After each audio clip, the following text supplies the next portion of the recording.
हाँ तो बच्चों, welcome again in the class. आज हम यूनिट एंड मेजरमेंट का एक टॉपिक आया था। देखो, आपने पढ़ा था सिस्टम इंटरनेशनल। सिस्टम इंटरनेशनल के अंदर 7 फंडामेंटल क्वांटिटीज थी और 2 सप्लीमेंट क्वांटिटीज थी। फंडामेंटल क्वांटिटीज तो आपने जनरल यूज में देखी है, एम्पियर हो गई, किलोग्राम हो गया, केल्विन हो गया, ये रेगुलर यूज में आती हैं। लेकिन सप्लीमेंट फिजिकल क्वांटिटीज आपके लिए एक नया टॉपिक था, तो उसके बारे में मैं आपको कुछ चीजें बता दूं, वो समझना। आज हमारा टॉपिक यही है, पहला सप्लीमेंट फिजिकल क्वांटिटीज और सप्लीमेंट यूनिट्स। अब सप्लीमेंट फिजिकल क्वांटिटीज में हम 2 क्वांटिटी पढ़ेंगे, एक तो प्लेन एंगल, एक तो हम इसके बारे में पढ़ेंगे, एक सॉलिड एंगल। और इन्हीं की जो यूनिट होती है, प्लेन एंगल की यूनिट कौन सी होती है? रेडियन। और सॉलिड एंगल की क्या होती है? स्टेरेडियन, जिसको हम शॉर्ट में एस और आर से शो करते हैं। ठीक है, तो इन दोनों के, इसको भी स्मॉल आर ए डी। ठीक है, तो इन दोनों के बारे में, ये दोनों कौन सी यूनिट कहलाएंगी? Supplement unit. मतलब अभी हमें 4 टॉपिक पढ़ने हैं, एक प्लेन एंगल, एक सॉलिड एंगल, एक रेडियन और एक स्टेरेडियन। ये क्या होते हैं? ठीक है, इनके बारे में हमें डिस्कस करना है। तो फर्स्ट टॉपिक हम ले रहे हैं प्लेन एंगल, जो कि आपने मैथ्स में पढ़ा है। जो सिंपल एंगल आप पढ़ते हो वो एक्चुअली प्लेन एंगल ही होता है, जिसको थीटा से शो किया जाता है। अब क्या होता है, सुनो ध्यान से। ये मान लो एक सर्किल है, ठीक है, this is the circle and this is the centre of the circle and this is an arc A B. ठीक है, किसी भी सर्किल के ऊपर मैंने एक आर्क बना दिया ए बी। इस आर्क के दोनों पॉइंट को सेंटर से मिला दूं, मिला दिया। ये जो एंगल बना, this angle is called plane angle. ये 2D में बनता है। ये कैसी फिगर है? 2 डायमेंशनल, 2D फिगर। क्योंकि ये सर्कल है, सर्कल किस में बनता है? 2 डायमेंशनल। तो ये एंगल भी किस में बनेगा? 2 डायमेंशनल होगा ये एंगल। तो इसकी डेफिनेशन क्या होती है? ये एंगल जो है, आप क्या लिखोगे? द एंगल, मैं आपको एक डेफिनेशन बता रहा हूं, the angle subtend by an arc of a circle. ये एक सर्किल का आर्क है जिसने सेंटर ऊपर एक एंगल बनाया। The angle subtend by an arc of a circle at the centre of this circle. इस सर्किल के सेंटर पर जो बन रहा है इज कॉल्ड प्लेन एंगल। इसी को हम क्या कहते हैं? Plane angle, theta. तो प्लेन एंगल की डेफिनेशन ये हो गई। क्लियर है कहानी? ये इसकी रेडियस है आर, और ये जो इसका आर्क बना है, इसको मैं अभी क्या मान लेता हूं? एस। ठीक है, आर्क की जो लेंथ है उसको एस मान लेते हैं। तो प्लेन एंगल का जो फॉर्मूला होता है, वो फॉर्मूला भी आपने पढ़ रखा है, आर्क अपॉन रेडियस। यही होता है प्लेन एंगल का फॉर्मूला, आर्क अपॉन रेडियस। तो इससे फॉर्मूला भी बना सकते हैं। प्लेन एंगल हो गया थीटा, आर्क हो गया आपका एस, और रेडियस हो गई इसकी आर। तो theta is equal to S upon R is the formula of plane angle.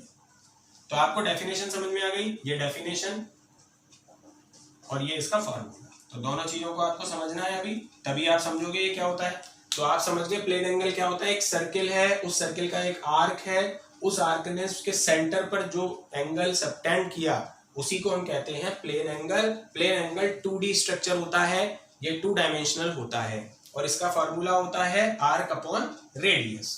इतनी बात क्लियर हो गई। इसके बाद अब हम पढ़ेंगे, क्योंकि ये तो हो गया, अब इसकी जो यूनिट होती है रेडियन, 1 रेडियन क्या होता है वो पढ़ेंगे हम। तो वो इसके फॉर्मूले से ही निकलेगा। अब मैं आपको 1 रेडियन की एक डेफिनेशन बताने वाला हूं। तो देखो 1 रेडियन क्या होता है।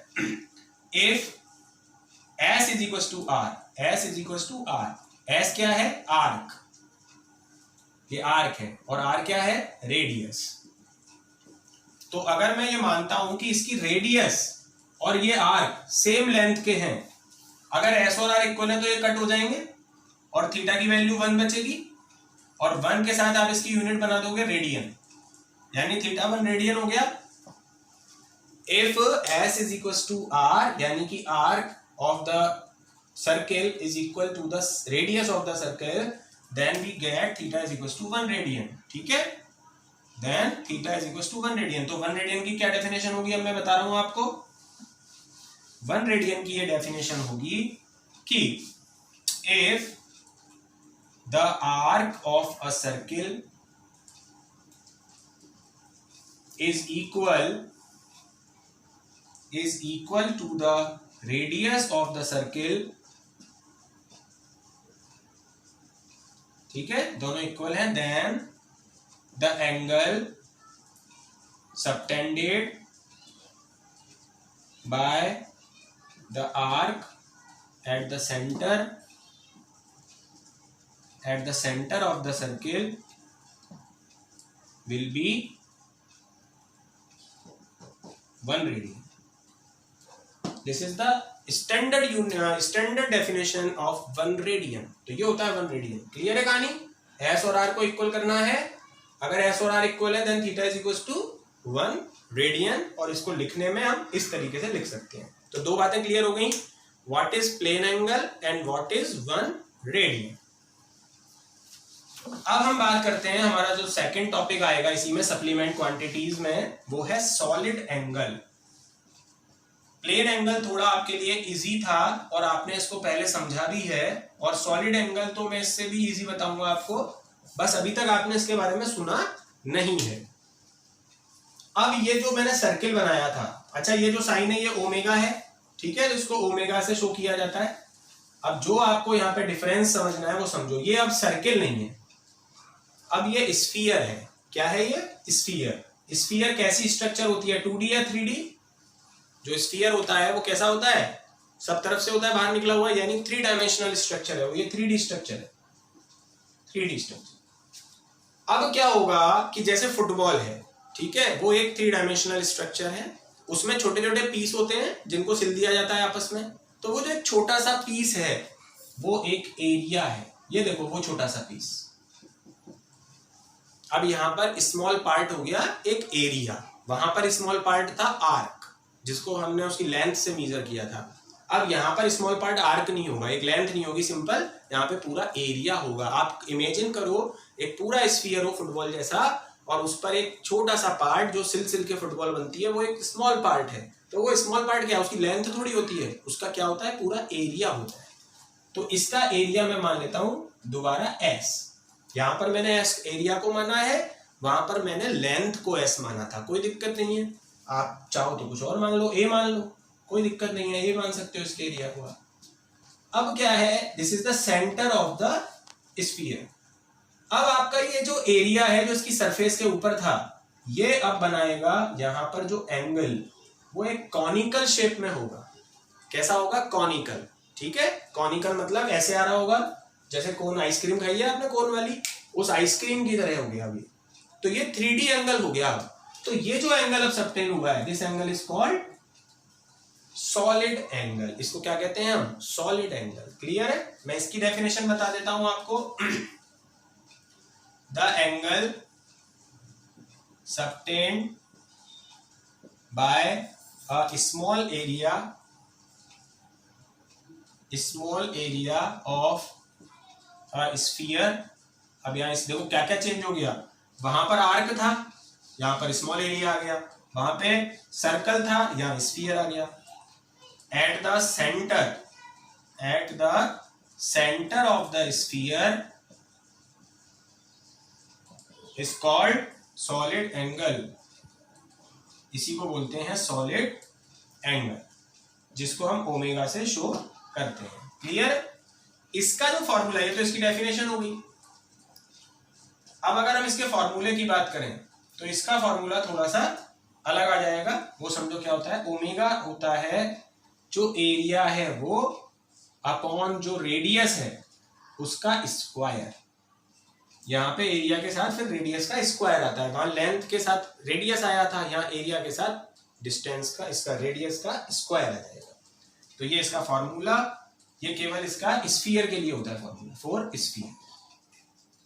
ठीक है, तो ये फॉर्मूला और इसकी डेफिनेशन इसको लर्न कर लेना आप एक बार. अब इसकी जो यूनिट होती है स्टेरेडियन, वो स्टेरेडियन क्या होता है, अब मैं आपको वो सप्लीमेंट यूनिट की जो स्टेरेडियन है उसकी डेफिनेशन बताने वाला हूं. 1 स्टेरेडियन, जिसको शॉर्ट में SR भी बोल सकते हो.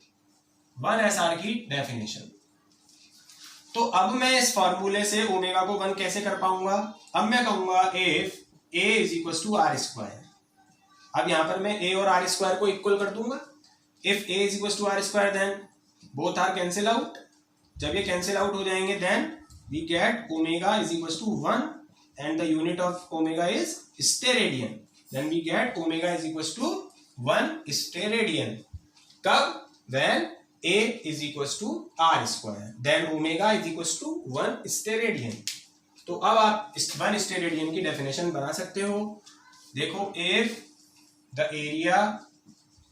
area of the small part, ये जो स्मॉल पार्ट है इसका एरिया आपने r स्क्वायर कर दिया है। If the area of the small part of a sphere is equal to the square जो है वही लिखना है हमें, to the square of the radius of the sphere, जो sphere की रेडियस है उसके स्क्वायर के इक्वल है, then the angle subtended by this small part at the center of the sphere will be 1 steradian, 1 SR। ठीक है, देखो, if the area of the small part of a sphere is equal to the square of the radius of the sphere, ये लिखना पड़ेगा ना कि radius किसकी, of the sphere, if both are equal then the angle subtended by this small part at the center of the sphere is equal to the 1 steradian। तो इस तरीके से आपने देखा, ये आपकी सप्लीमेंट फिजिकल क्वांटिटीज और सप्लीमेंट यूनिट्स मैंने आपको बता दी क्या होती है। इनको आप थोड़ा एक बार और देख सकते हो। इसके बाद आपका एक टॉपिक आएगा ये इस चैप्टर का सबसे ज्यादा इंपॉर्टेंट फॉर्मूला है, डायमेंशनल फॉर्मूला। इसके बहुत सारे न्यूमेरिकल्स आते हैं और ये हमारे 11th से लेके 12th तक में काम आता है। तो डायमेंशनल फॉर्मूला मैं आपको बताने वाला हूँ। हाँ, तो बच्चों अब मैं आपको बता रहा हूँ कि ये डायमेंशनल फॉर्मूला क्या होता है। देखो, पूरा आपके पास फॉर्मूला तैयार है। The expression which is used to express the physical quantities, जो भी फिजिकल क्वांटिटीज का आप फॉर्मूला बना रहे हो तो उसको एक्सप्रेस करेगा वो। एक्सप्रेस मतलब ये बताएगा कि ये जो क्वांटिटी है ये किस किस क्वांटिटी पर डिपेंड है, इसकी डिपेंडेंसी बताएगा। कौन सी? फंडामेंटल क्वांटिटीज पर। In the term of fundamental units, ये किसके यूनिट्स में होगा? फंडामेंटल में होगा। फंडामेंटल मास, लेंथ, टाइम, इनके टर्म में होगा विद एक्सपोनेंट्स। एक्सपोनेंट्स का मतलब होता है उनकी पावर। जैसे मास पर डिपेंड है, अगर कोई जैसे फोर्स है, अब फोर्स मास पर डिपेंड है, ठीक है, तो मास पर कितनी पावर पर डिपेंड है? 1 पर, 2 पर, -1 पर, -2 पर। तो वो फंडामेंटल यूनिट के साथ उसका रिलेशन बताएगा। डायमेंशनल फॉर्मूला किसी भी फिजिकल क्वांटिटी का फंडामेंटल क्वांटिटीज के साथ रिलेशन बताता है विद एक्सप्रेशन, कि उनकी पावर कितनी है उसके साथ। इसी को हम बोलते हैं डायमेंशनल फॉर्मूला।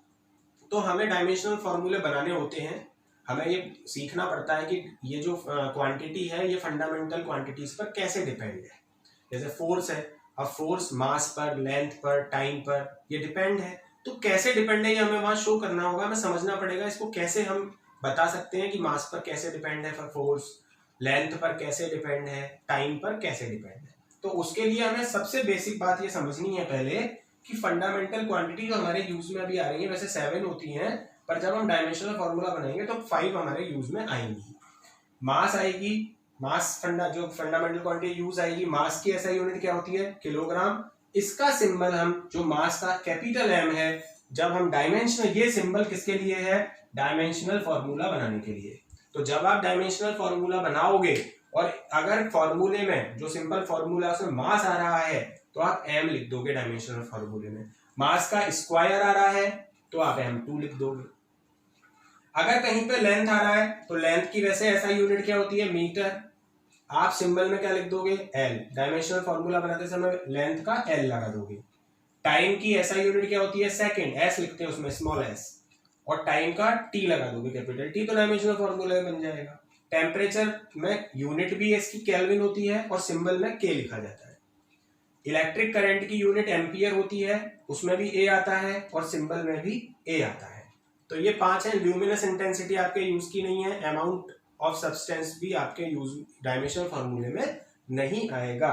तो ये 5 क्वांटिटी के डायमेंशनल फॉर्मूले MLT KA, ये हमें पांचों वर्ड याद रखने हैं, पांचों अल्फाबेट्स जिनसे हम इनको रिप्रेजेंट कर सकते हैं। तो एक तो ये हो गया डायमेंशनल फॉर्मूला। अब एक बात और याद रखना, साइन थीटा कॉस थीटा कहीं पे किसी इक्वेशन में आ रहे हैं, ठीक है, या लॉग एंटी लॉग आ रहे हैं, लॉग एंटी लॉग,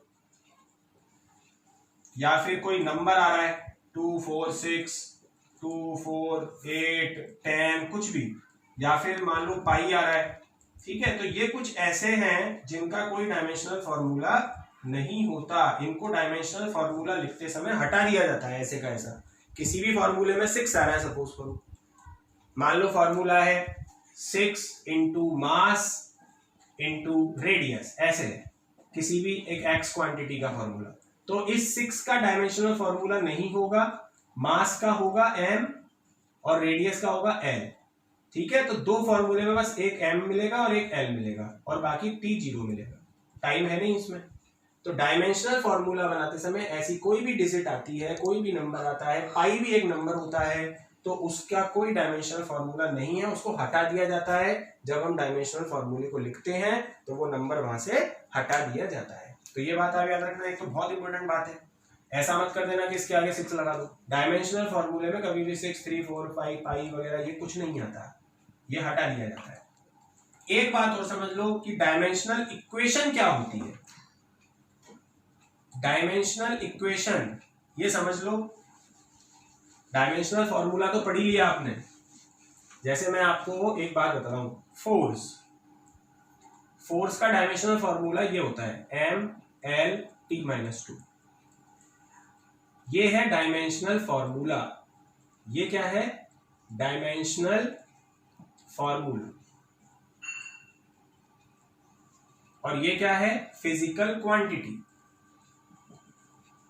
ये फिजिकल क्वांटिटी है फोर्स। अगर हम इन दोनों को इक्वल करके लिखते हैं तो ये अब जो पूरा बन गया फिजिकल क्वांटिटी इक्वल उसका डायमेंशनल फॉर्मूला, तो अब ये जो पूरा ओवरऑल बना है, ये पूरा ओवरऑल, इसको बोलते हैं डायमेंशनल इक्वेशन। तो टर्म को समझो, डायमेंशनल फॉर्मूला तो फोर्स का ये है, पर अगर आपको डायमेंशनल इक्वेशन लिखने को कहा जाए तो जो भी फिजिकल क्वांटिटी है उसको डायमेंशनल फॉर्मूले के इक्वल करके लिख दो तो ये डायमेंशनल इक्वेशन बन जाएगी। एक होती है डायमेंशंस, तो डायमेंशंस होती है ये पावर, ये सब डायमेंशंस कहलाती हैं। जैसे मास की डायमेंशन कितनी है 1, लेंथ की कितनी है 1 डायमेंशन है, और टाइम की -2, तो इनकी जो पावर है उनको डायमेंशंस कहते हैं, इसको डायमेंशनल फॉर्मूला कहते हैं, और इस पूरी इक्वेशन को डायमेंशनल इक्वेशन कहते हैं। तो ये टर्म आप अच्छी तरीके से समझ लेना। अब मैं आपको एक एग्जांपल बता रहा हूं, अब अपन थोड़ा सा प्रैक्टिस करेंगे डायमेंशनल फॉर्मूले निकालने की, ठीक है। मैं एक दो आपको बताऊंगा। देखो डायमेंशनल फॉर्मूले के बारे में अब हम इनको बनाना सीख रहे हैं, तो मैं आपको बताता हूं कैसे बनाया जाता है। जैसे पहले मैं आपको एरिया का डायमेंशनल फॉर्मूला बनाना सिखाता हूं। सबसे पहले एरिया एक फिजिकल क्वांटिटी लेते हैं, तो देखो सबसे पहले आपको इसका एक फॉर्मूला चाहिए होता है। अच्छा, आपको एरिया का फॉर्मूला बहुत इजी होते हैं, जैसे किसी का भी ले लो, स्क्वायर का ले लो, एरिया ऑफ स्क्वायर, इसका एरिया होता है साइड स्क्वायर।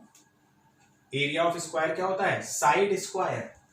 तो साइड स्क्वायर ये हो गया। सेकंड इसकी एसआई यूनिट बनाओ, एसआई यूनिट, ठीक है। तो साइड, साइड क्या है? मास है, लेंथ है, ये कौन सी क्वांटिटी है? टाइम है। क्या है साइड? क्या साइड मास है? नहीं। क्या साइड टाइम है? नहीं। साइड क्या होती है? लेंथ होती है, लेंथ। तो लेंथ की एसआई यूनिट क्या होती है? मीटर। तो इसकी एसआई यूनिट साइड का स्क्वायर है, तो साइड क्या है? लेंथ। लेंथ की एसआई यूनिट मीटर, तो यह मीटर का स्क्वायर, ये इसकी एसआई यूनिट हो जाएगी। एरिया की एसआई यूनिट क्या होती है? Metre square. अब इसका डायमेंशनल फॉर्मूला बना लो। तो डायमेंशनल फॉर्मूला बनाने के लिए अब हम देखते हैं सिंबल। अब लेंथ का सिंबल क्या होता है? L। लेंथ का सिंबल क्या होता है? L। तो L2, अब हम सिंबल में लिख देंगे, मीटर स्क्वायर को किसमें लिख देंगे, L2। अच्छा, लेकिन आपको m और t को भी शो करना पड़ेगा। m क्या होता है, मास, जिसकी SI यूनिट kg होती है और सिंबल m होता है। टाइम की SI यूनिट सेकंड होती है और सिंबल t होता है। अब यहाँ पर किलोग्राम तो है नहीं इस यूनिट में, तो m 0 हो जाएगा। सेकंड भी नहीं है इस यूनिट में, तो t भी 0 हो जाएगा। तो इसका डायमेंशनल फॉर्मूला क्या बन जाएगा, m0 L2 T0।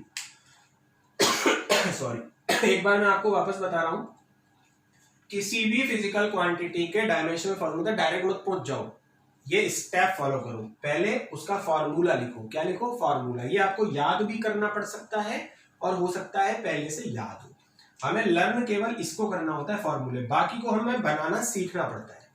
तो जैसे मैंने अभी एरिया ऑफ स्क्वायर लिखा, एरिया ऑफ स्क्वायर, आप चाहो तो एरिया ऑफ ट्राइंगल लिख लो, आप चाहो तो एरिया ऑफ सिलेंडर लिख लो, कुछ भी लिखो, सेम यही आएगा। अभी मैंने आपको सिंपल फॉर्मूला साइड स्क्वायर बता दिया।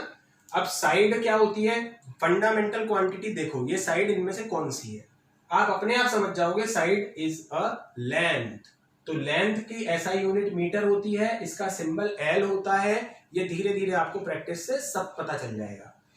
अब SI यूनिट बना रहे हैं पहले, तो साइड स्क्वायर को मीटर स्क्वायर लिख देंगे। डायमेंशनल फॉर्मूले में ये सिंबल आते हैं, तो लेंथ का सिंबल L होता है, तो L2 आ जाएगा। लेकिन हमें M, L और T तीनों को शो करना होता है, तो हमने M को शो किया, M था नहीं या मास, M मतलब मास, मास मतलब kg, तो kg किलोग्राम तो है ही नहीं, तो M 0। टाइम, टाइम भी नहीं है, सेकंड होता है टाइम, टाइम भी 0। केवल लेंथ का स्क्वायर है L2। इसको एक बिग ब्रैकेट में क्लोज कर देना, ये जरूरी होता है ब्रैकेट बनाना। ये सब कैपिटल होने चाहिए, ये कुछ इसके रूल्स होते हैं, इस रूल्स के हिसाब से ही इसको लिखा जाता है। क्लियर हो गया। तो एरिया का डायमेंशनल फॉर्मूला क्या आ गया, m0 L2 T0। अब मैं आपको वॉल्यूम का निकालना बता रहा हूं। वॉल्यूम का फॉर्मूला बताओ,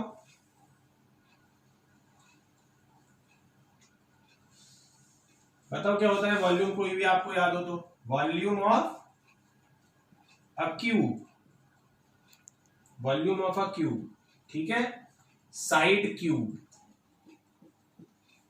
क्यूब का वॉल्यूम क्या होता है, साइड क्यूब, तो इसकी SI यूनिट मीटर क्यूब, और इसका dimensional formula m0 L3 T0। ये वॉल्यूम का हो गया। तो इसी तरीके से आपको इसी ऑर्डर को फॉलो करना है और हर फिजिकल क्वांटिटी का आपको यहाँ पे सिखाया जाएगा। अभी तो मैंने दो केवल एग्जाम्पल बताए हैं, इन एग्जाम्पल्स को देखो आज ध्यान से, और एंगल के बारे में पढ़ो क्या होते हैं, डायमेंशनल फॉर्मूले की डेफिनेशन को लर्न करो अच्छी तरीके से लिख लिख के, और ये दो एग्जाम्पल सिर्फ देखो। अगले वीडियो में आपको इसकी और बहुत अच्छी तरीके से प्रैक्टिस कराई जाएगी, पूरी टेबल बनवाई जाएगी आपको डायमेंशनल फॉर्मूले की।